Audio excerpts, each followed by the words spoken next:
दोस्तों आज की वीडियो कुछ अलग होगी, ना फुल पॉजिटिव मार्केटिंग, ना डूम और ग्लूम। ठीक है, जो बहुत से यूट्यूबर्स बताते हैं कि भाई नहीं जर्मनी मत आओ, और कुछ यूट्यूबर्स बताते हैं कि नहीं भाई जर्मनी आओ क्योंकि उनको अपना भाई पैसा कमाना, बिजनेस बनाना है। दैट्स व्हाई बहुत से यूट्यूबर्स जर्मनी आने का सिर्फ सपना बेचते हैं या सिर्फ डराते हैं। आज हम दोनों साइड्स देखेंगे, रियल नंबर्स और रियल लोगों की कहानियां।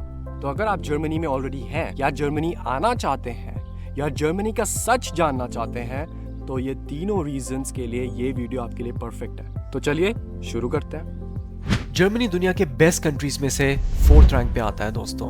यूरोप की वन ऑफ द सबसे बड़ी इकोनॉमी है। यहाँ पे फ्री यूनिवर्सिटी फीस है, 28 to 30 डेज पेड वेकेशन है, हेल्थ केयर जो जॉब जाने के बाद भी चलती है, और ये सब सच है। पर एक और सच भी साथ है कि गवर्नमेंट की खुद की स्टडी के मुताबिक जर्मनी में रहने वाले अप्रोक्सीमेटली 1/3 इमिग्रेंट्स सीरियसली जर्मनी छोड़ने का सोच रहे हैं या जर्मनी छोड़ रहे हैं। हाँ जी, तो इस वीडियो में आज हम ये सारी बातें करेंगे। जर्मनी की real strengths, shocking numbers, good and bad, government data के साथ टॉप 5 चैलेंजेस जो एक्सपैट्स फेस करते हैं, जर्मनी का पैराडॉक्स और ऑनेस्ट वर्डिक्ट मेरे हिसाब से। तो वीडियो के अंत तक बने रहिए। तो पहली बात करते हैं चीज़ों की जो जर्मनी को जेन्युइनली अमेजिंग बनाती है, क्योंकि ये पार्ट्स ऑफ्टन मिस हो जाते हैं लोगों से। नंबर 1, इकोनॉमी और जॉब्स। जर्मनी में स्किल प्रोफेशनल्स के लिए एक बहुत डाइवर्स इकोनॉमी है। ऑटोमोटिव, इंजीनियरिंग, आईटी, फार्मा, सब में अपॉर्चुनिटीज हैं। फोक्सवैगन, BMW, सैप, सीमेंस, ये सब यही है जर्मनी में, दुनिया की सबसे बड़ी companies. Number 2, health care. Germany का सोशल सिक्योरिटी सिस्टम सबसे इंपॉर्टेंट बेनिफिट्स देता है और सब एक साथ देता है, चाहे वो रिटायरमेंट हो गया, पेरेंटल लीव हो गया या फिर सिक लीव हो गया, सब में सपोर्ट करती है जर्मनी की गवर्नमेंट और सब में सपोर्ट मिलता है आपको। और अगर आपकी जॉब भी चली जाए तब भी हेल्थ केयर इंश्योरेंस रहती है और जर्मनी का सपोर्ट आपको फिर भी मरने नहीं देगा, ये पक्की बात है। आपको आराम से सारी सुविधाएं फिर भी मिलेंगी। Number 3, free education. University fees practically zero है यहाँ पे, और ये इंटरनेशनल स्टूडेंट्स के लिए भी लार्जली एप्लीकेबल है। ये एक जनरेशनल वेल्थ बिल्डर है दोस्तों। आपके बच्चे जर्मनी में बिना कोई लोन के पढ़ाई कर सकते हैं, ये एक सबसे बड़ी फ्रीडम है। इंडिया पाकिस्तान से अगर आप हैं तो आपको पता है कि कितना डोनेशन देना पड़ता है अपने बच्चों के लिए। अगर आप क्रीम लेवल पे नहीं है, IIT या फिर नीट के एग्जाम्स देके खुद टॉप रैंकिंग में नहीं आ रहे, तो आपके बच्चे जो 70 to 80% बच्चे हैं हमारे, हर लुक्कड़ पे तो इंजीनियरिंग कॉलेज खुला हुआ है और वहाँ पे एडमिशन लेने के लिए आपको डोनेशन देना पड़ता है, ये देना पड़ता है, वो लेना पड़ता है, और या फिर स्टूडेंट लोन लेना पड़ता है। तो ये एक चीज़ हमारे इन एशियन कंट्रीज़ में तो है ही, पर जर्मनी में ये नहीं है। Number 4, work life balance. Typical working hours 9 से 5 होते हैं और एक्सपेक्ट यही किया जाता है आपकी कंपनी से कि भाई यही टाइम, यही काम, यही वर्किंग आवर्स है, इसके बाद आपको कॉन्टैक्ट नहीं किया जाएगा। Approximately 30 days vacation, paid vacation leaves मिलती हैं आपको। Germans genuinely work to live, not the other way around. ये कल्चरल शॉक होगा इंडियंस के लिए, पर एक गुड शॉक है। Number 5, safety. जर्मनी में क्राइम रेट बहुत ही कम है। वायलेंट क्राइम प्रैक्टिकली ना के बराबर है, और ये एक बहुत ही सेफ जगह है आपके बच्चों को रेस करने के लिए। नंबर 6, EU का गेटवे। जर्मनी से आप 26 और EU कंट्रीज में फ्रीली ट्रैवल कर सकते हैं, वर्क या फिर सेटल भी कर सकते हैं। ये एक इनक्रेडिबल प्रिविलेज है जो हमें समझ नहीं आता इतनी आसानी से।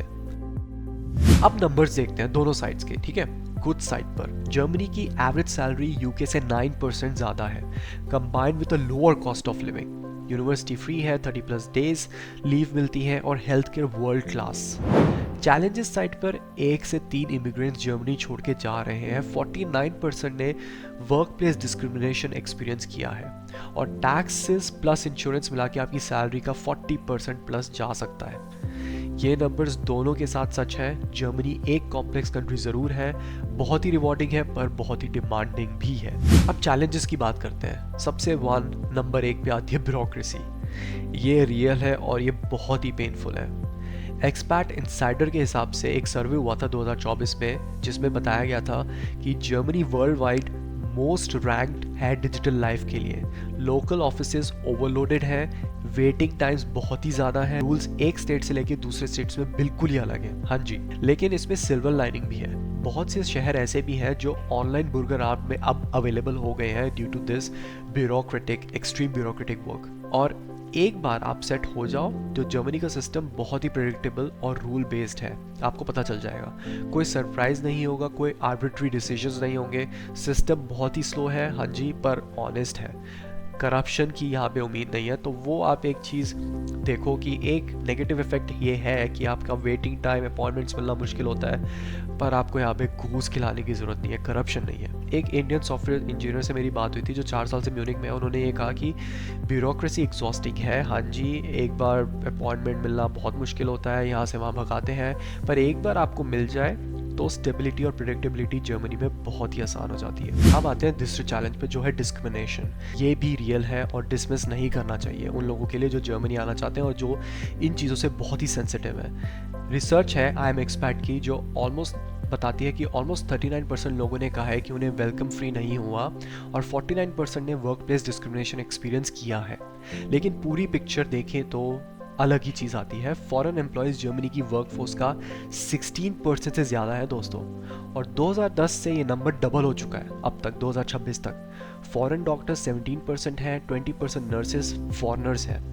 इकोनॉमी कंप्लीटली इमिग्रेंट्स पर डिपेंडेंट है, ये भी एक बात सच है। बर्लिन, म्यूनिक, फ्रैंकफर्ट जैसे जेन्युइनली कॉस्मोपॉलिटन सिटीज़ में बहुत ही सारे अमाउंट में इंडियन, टर्किश, वियतनामीज कम्युनिटीज़ हैं जो थ्राइव कर रही हैं।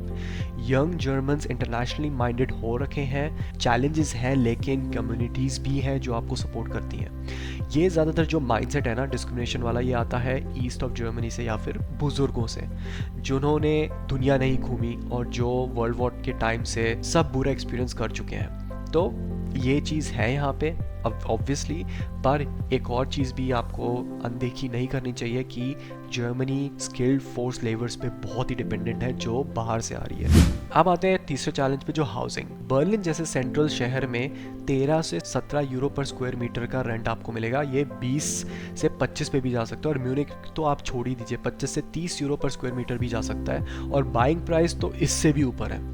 ठीक है, ये स्टोरी सिर्फ कॉस्मोपॉलिटन सिटीज़ की है, म्यूनिक, बर्लिन जैसी शहर की। अब आप दूसरे शहर देख लीजिए, जैसे लाइप्जिग हो गया, हैनोवर, डॉर्टमंड, कोलोन। इनमें quality of life almost same है, पर रेंट ही 40 से 50% कम हो जाता है। तो ये जो सेकेंडरी मार्केट्स है ना, लाइप्जिग वगैरह वगैरह, वहाँ पे इन्वेस्टर्स बहुत ही पैसा डालते हैं। हायर रेंटल ईल्ड भी मिलता है और लोअर परचेजिंग प्राइस भी होता है। तो स्मार्ट एक्सपर्ट्स क्या करते हैं, इन जैसी सिटीज़ में या तो घर लेते हैं या फिर रेंट पे रहते हैं, क्योंकि कम्यूटिंग भी अब आसान कर दिया है जर्मनी ने, जो डॉइचलैंड टिकट निकाल के। तो उसमें कोई ऐसा नहीं है कि आपको हर दिन एक टिकट लेनी पड़ेगी, एक फिक्स प्राइस है, तो उधर से आपका कम्यूटिंग प्राइस भी बहुत ही बच जाता है। तो अब ये भी एक पॉसिबिलिटी है कि हाँ, आप आउटस्कर्ट्स में घर लेके वहाँ पे रह सकते हो। अब एक सबसे बड़ा टॉपिक, टैक्सेस, और ये एक्सपर्ट्स के लिए बहुत ही ज़रूरी है। हाँ, टैक्सेस जर्मनी में हाई हैं। 50,000 यूरो अगर आपकी ग्रॉस सैलरी है तो अप्रॉक्सीमेटली 18,000 यूरो टैक्सेस में जाता है। पर एक बार ध्यान रखिए, टैक्सेस जर्मनी में टोटल हाई है, पर एक्चुअल टैक्स बहुत ही कम है। हाँ जी, बाकी सारा जो टैक्स जाता है वो सोशल कॉन्ट्रीब्यूशंस में जाता है जो आपको मिलते हैं। हाँ, इस पर एक डिटेल वीडियो अगर चाहिए तो मैं पक्का बताऊँगा, break down of your tax salary slip. चाहिए तो कमेंट सेक्शन में बताना, सारी चीज़ें बताऊँगा, ठीक है।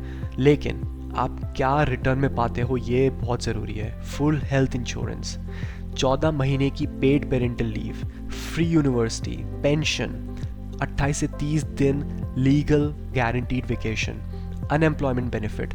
जब आप exceptional quality of life, state of the art infrastructure और top notch public services consider करते हैं तो भाई ये कहाँ से आएगा, टैक्सेस से ही आएगा ना। तो टैक्सेस इन सबको कंपनसेट कर देती है। हाँ, एक इसका ड्रॉबैक वो भी है कि भाई जर्मनी का जो बान सिस्टम है, ट्रेन सिस्टम है, वो अब थोड़ा लैग कर रहा है, पर होपफुली वो फ्यूचर में ठीक हो जाएगा। जर्मनी में आप टैक्स नहीं दे रहे, आप एक सिस्टम में इन्वेस्ट कर रहे हैं, ये याद रखिएगा। अगर उसको ऐसे देखेंगे तो आपको टैक्स इतना भारी नहीं लगेगा, और ये सिस्टम आपकी और आपकी फैमिली के लिए केयर करता है। अब आते हैं जर्मनी के सबसे बड़े पैराडॉक्स पे, जो हर इंसान के दिमाग में चल रहा है जो जर्मनी आना चाहता है, जो जर्मनी में ऑलरेडी है। जर्मनी तुम्हें चाहता है, हाँ जी, इकोनॉमी के लिए, हॉस्पिटल्स के लिए, इंजीनियरिंग के लिए, लेकिन सिस्टम तुम्हें बिलोंग फील नहीं कराता।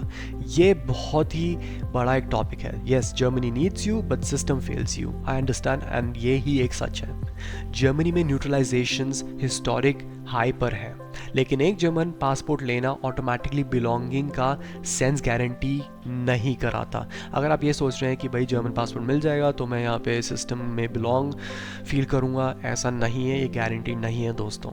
बिना पासपोर्ट के भी आप सिस्टम में बिलोंग कर सकते हैं और नहीं भी कर सकते, और पासपोर्ट के साथ भी नहीं कर सकते, ठीक है। तो ये एक रियल टेंशन है, ये एक सच है जो मैं आपको खुला बता रहा हूँ, जो बहुत से यूट्यूबर्स नहीं बताते, because they are selling the dreams. उनका बिजनेस चलता है इससे, मेरा कोई ऐसा है नहीं, मैं आपको सिर्फ सच बताना चाहता हूँ और हेल्प करना चाहता हूँ। तो और ये आपको प्रिपेयर हो के फेस करना होगा। कम्युनिटी बनाओ, दोस्त बनाओ, जर्मन सीखो और एक्सेप्ट करो कि इंटीग्रेशन में टाइम लगता है, years, if not years then months, ठीक है। तो ये बात का बिल्कुल ध्यान रखो। So Germany is not a dream और जर्मनी एक नाइटमेयर भी नहीं है, ये एक डिमांडिंग कंट्री है, ये आपको पता होना चाहिए। तो फाइनल वर्डिक्ट क्या है दोस्तों? फाइनल वर्डिक्ट ये है कि जर्मनी ना तो एक ड्रीम है, जर्मनी ना एक नाइटमेयर है, जर्मनी एक डिमांडिंग कंट्री है। यहाँ आप अगर ऐश और आराम के लिए आ रहे हो तो ना ही आओ तो अच्छा है, और अगर आप ये सोच के नहीं आ रहे कि भाई यहाँ पे लाइफ बहुत ही टफ है, तो वो भी एक सही मेंटालिटी नहीं है। तो जर्मनी दैट्स वाई एक डिमांडिंग कंट्री है, पर फिर जर्मनी उन लोगों को रिवॉर्ड भी करती है जो मेहनत करते हैं और प्रिपेयर होके आते हैं, जो जर्मन लैंग्वेज सीखने पे फोकस करते हैं और सिस्टम को समझते हैं। तो जर्मनी आपके लिए जरूर है। अगर आप लॉन्ग टर्म प्लान के साथ आ रहे हो, अपना फैमिली यहाँ पे सेटल करना चाहते हो, फ्री एजुकेशन का फायदा उठाना चाहते हो, स्टेबल सैलरी जॉब में रहना चाहते हो, वर्क लाइफ बैलेंस एंजॉय करना चाहते हो, साफ साफ हवा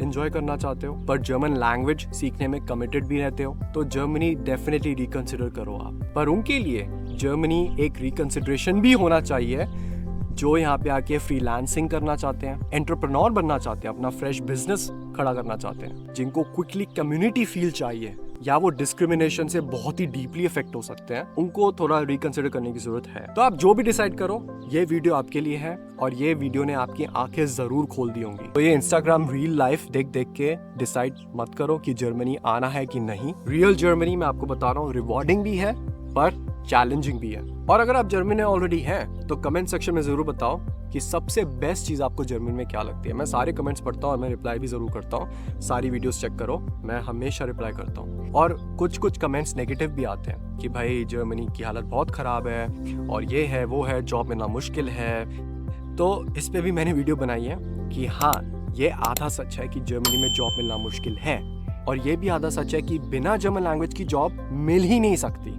तो अगर आपको उस बारे में भी पता करना है, ये वीडियो देखिए, मैंने इसमें सारी डिटेल्स कवर करी हैं और आपको सब पता चलेगा कि जर्मनी में जॉब कैसे मिल सकती है, और थोड़ी बहुत टिप्स एंड ट्रिक्स भी है उस वीडियो में। तो मिलते हैं उस वीडियो में। अभी के लिए नमस्ते, सत श्री अकाल, वालेकुम अस्सलाम, बाय।